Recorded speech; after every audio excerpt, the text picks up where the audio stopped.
Dan pemirsa, untuk lebih mendalami kasus tersebut sudah terhubung bersama dengan kami via Zoom. Ada Bapak Armuji selaku Wakil Wali Kota Surabaya. Selamat siang, Pak. Selamat siang, Mbak.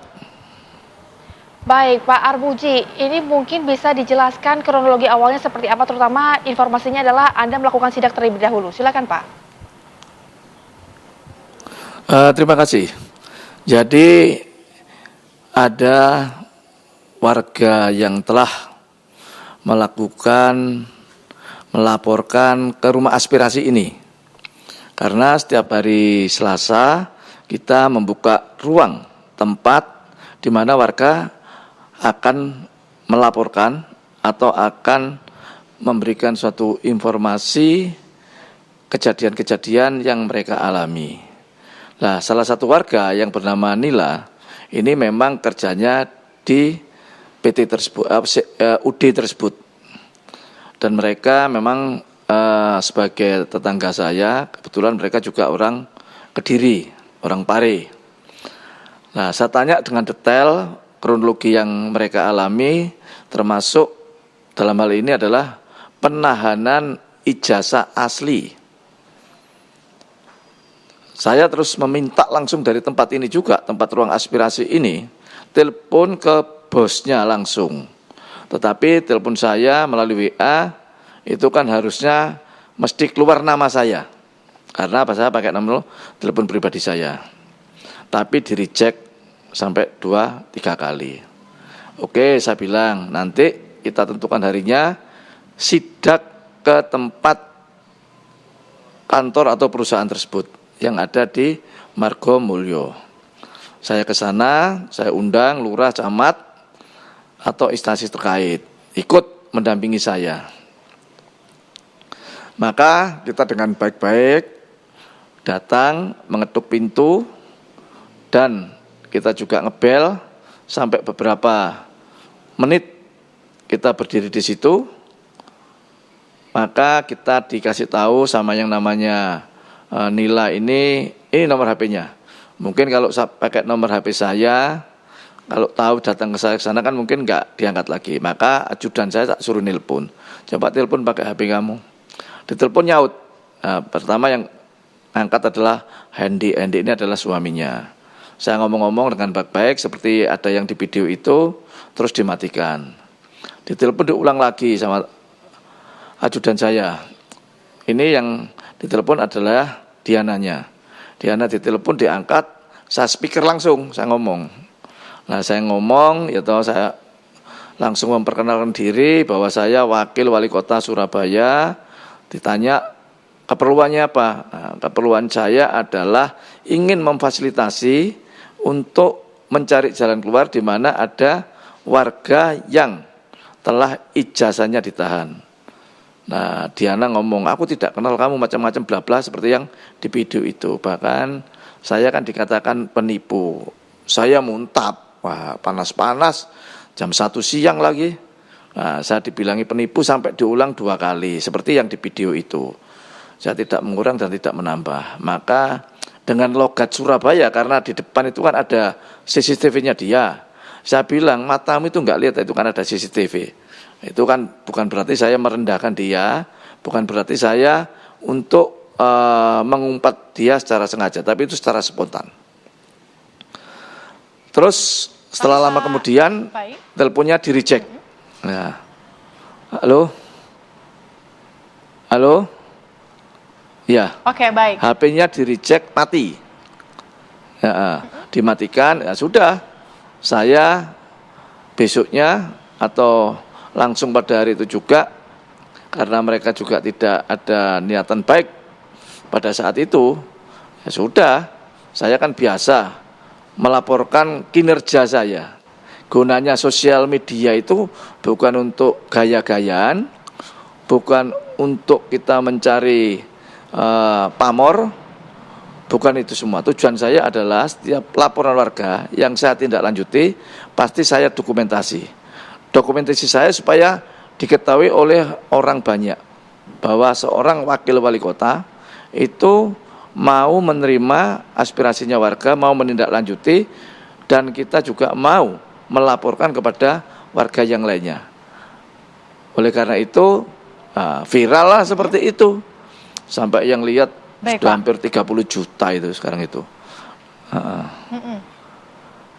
Selang tanggal 10 Pak Armuji, saya dilaporkan di Polda tapi sebelum Jatim. Anda Ya. melakukan sidak itu, Pak Armuji, sebelum Anda melakukan sidak, apakah juga melakukan koordinasi begitu dengan dinas terkait dengan hal ini? Karena kalau kita lihat dari pemilik itu mempertanyakan kenapa Pak Armuji sendiri yang turun tangan. Ya, jadi yang namanya Lina ini sudah pernah melapor ke Disnaker kota maupun Disnaker provinsi, diimbal-imbal, sampai Lina itu udah capek, nanya kejelasan nasibnya, ijazahnya ditahan. Makanya saya kan sudah tanya koordinasi seperti itu. Saya turun langsung, sudah biasa itu kayak turun langsung itu. Bukan berarti saya sekali lagi untuk mencari pencitraan, enggak, karena ini ada laporan, murni laporan.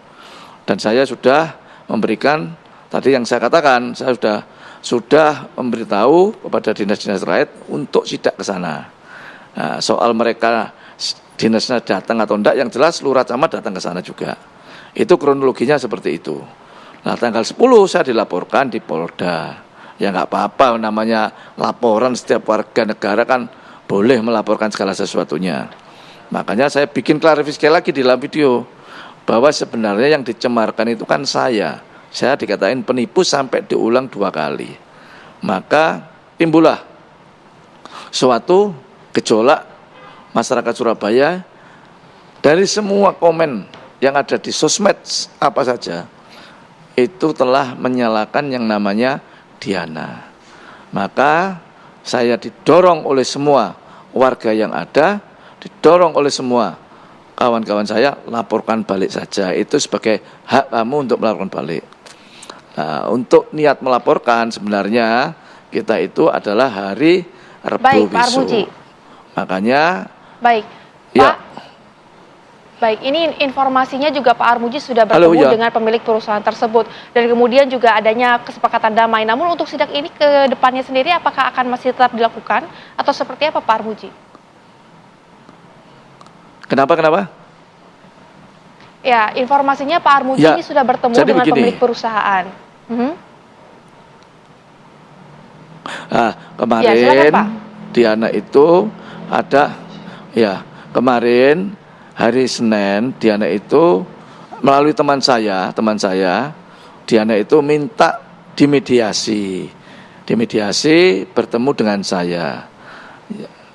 Saya bilang ya silakan, namanya ini mumpung bulan Syawal Lebaran, kalau mau niatannya baik ya kita terima, semua warga kita terima. Saya anggap Diana ini kan juga sebagai warga saya sebagai bapaknya tentunya saya juga akan menerima siapapun yang ingin bertemu dengan saya. Nah, saya tanya apa tujuannya? Tujuannya mau minta maaf. Oh monggo silakan. Ketemulah kemarin di rumah dinas saya. Saya ngomong di rumah dinas saya aja ya ketemunya ya, biar nanti enak kita, karena di situ juga banyak orang, kalau biasanya di rumah dinasnya banyak orang. Akhirnya ketemulah. Dia sudah mengakui kesalahannya seperti ada yang di video itu, dan itu pun juga saya live waktu pertemuan biar transparan, terbuka, tidak sembunyi-bunyi, saya live di TikTok saya. Maka mereka sudah menyatakan minta maaf. Ya saya sebagai umat muslim, di mana orang yang sudah mengakui kesalahannya, maka kita, apalagi dia sudah minta maaf dan kita maafkan. Dan mereka juga sudah berjanji akan mencabut laporan tersebut. Hari itu juga dicabut sudah. Dan saya pesan sama Diana, nanti kalau ada dinas-dinas terkait, kalau ada panggilan, mereka juga harus kooperatif. Karena beberapa dinas waktu memanggil dia, ada 5 kali panggilan dinas tenaga kerja, mereka tidak pernah datang. Itulah sekelumit kejadian.